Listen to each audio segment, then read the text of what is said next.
Hey guys, రోజు బిర్యానీ తిని తిని బోర్ కొట్టి ఏమైనా అథెంటిక్గా ఫుడ్ ట్రై చేద్దామని చెప్పేసి మేమైతే సుబ్బయ్య గారి హోటల్కి వచ్చేసాం అని నేను చెప్తా అనుకుంటున్నారా? అలాంటి అబద్ధాలు నేను ఎప్పుడూ చెప్పను. బిర్యానీ ఎవరికి బోర్ కొడుతుంది? కానీ ఆ రోజు మండే అవ్వడం వల్ల వెజ్ తినాలి అని గట్టిగా ఫిక్స్ అయ్యామన్నమాట.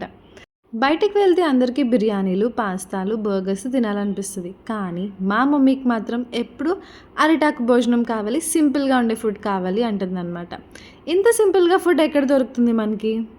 దట్టు అథెంటిక్ ఫుడ్ ఎక్కడ దొరుకుతుంది? మన సుబ్బయ్య గారి హోటల్లో దొరుకుతుంది. సో అందుకే నేనైతే మా మమ్మీతో పాటు సుబ్బయ్య గారి హోటల్, అది వైజాగ్లో ఎక్స్ప్లోర్ చేసేద్దామని ఫిక్స్ అయ్యా. మీరైతే చూస్తున్నారు వీడియోలో, వారైతే ఒకటి ఒకటి ఒకటి మొత్తం అన్నీ పెడుతున్నారనమాట ప్లేట్లోని. నెయ్యి అయితే ట్రస్ట్ మీ చాలా అంటే చాలా టేస్ట్ అమేజింగ్ ఉందన్నమాట. మేమైతే పిచ్చి ఆకలితో ఉన్నాం, అందుకే మొత్తం వేసేలోపే మా మమ్మీ ఫుల్గా తింటున్నారనమాట ఒకటి ఒకటి ఒకటి. సో ఫస్ట్ అయితే పులిహోర పెట్టారు అండ్ పనసకాయ బిర్యానీ పెట్టారు and with that bagara rice పెట్టారనమాట. రైసెస్లో అయితే ఈ 3 ఉన్నాయన్నమాట with raita. 3 types of sweets కూడా పెట్టారు అండ్ మా మమ్మీ అయితే అక్కడ టేస్ట్ చేసి చెప్తుంది చాలా టేస్టీగా ఉంది, నిజంగా బాగుంది.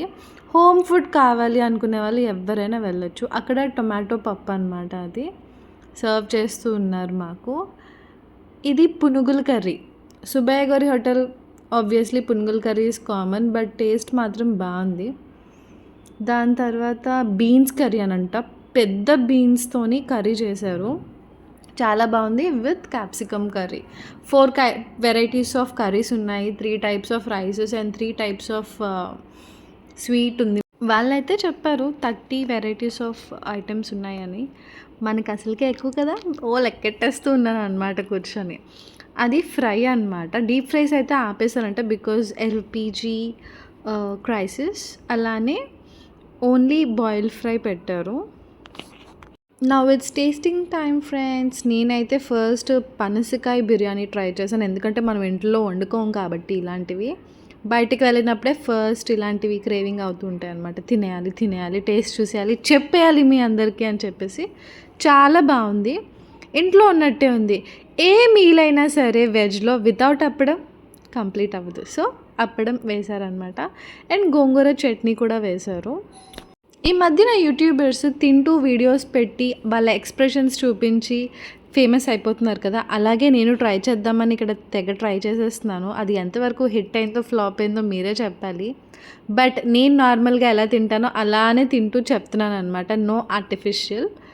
ఎలా ఉందో మీరే చెప్పండి. బట్ ఫస్ట్లో అయితే అని తినేసాను అనమాట, ఫుల్ ఆకలితో ఉన్నాను. ఇంకా తర్వాత ఆకలి తీరే కొద్దీ స్లో అయిపోయింది అనమాట నా ఫుడ్ తినడం అనేది.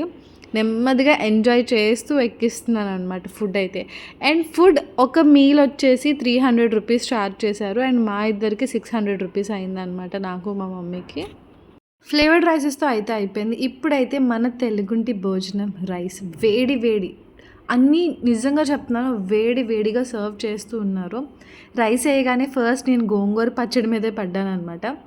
బాగుంది కానీ ఆయిల్ ఎక్కువ ఉందన్నమాట. నిజంగా చెప్తున్నాను, కంది పొడితో నెయ్యి వేసి తింటే చెప్తున్నాను, ఇన్నిసార్లు మా మమ్మీ చేసింది కానీ నాకు అంత టేస్ట్ ఎప్పుడు రాలేదు.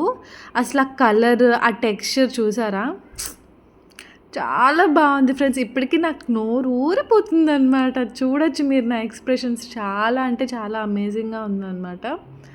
అలా ఒకటి చెప్పండి, మన తెలుగు వాళ్ళకి కర్రీస్ కన్నా ఈ పొడులు, పచ్చళ్ళు ఇలాంటివే ఇష్టపడతారు కదా, ఆవకాయలు. నేనైతే మాత్రం పొడి ఆవకాయతోనే ఫుడ్ అనేది చాలా ఎక్కువ తిన్నాను అనమాట.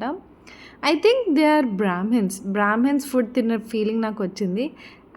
అన్నీ 2 ముద్దలే తిన్నాను అన్నమాట, బికాజ్ నేను అన్నీ ట్రై చేయాలి కాబట్టి. సో కొంచెం తిని దాన్ని సైడ్ చేసి మళ్ళీ ఇంకొకటి మళ్ళీ ఆవకాయతో ట్రై చేశాను అనమాట.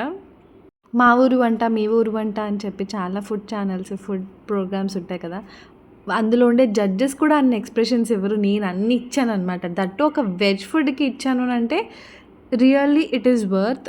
నేనే కాదు, చాలామంది, అసలు చాలా రష్గా ఉంటుందంట సుబ్బయ్య గారి హోటల్.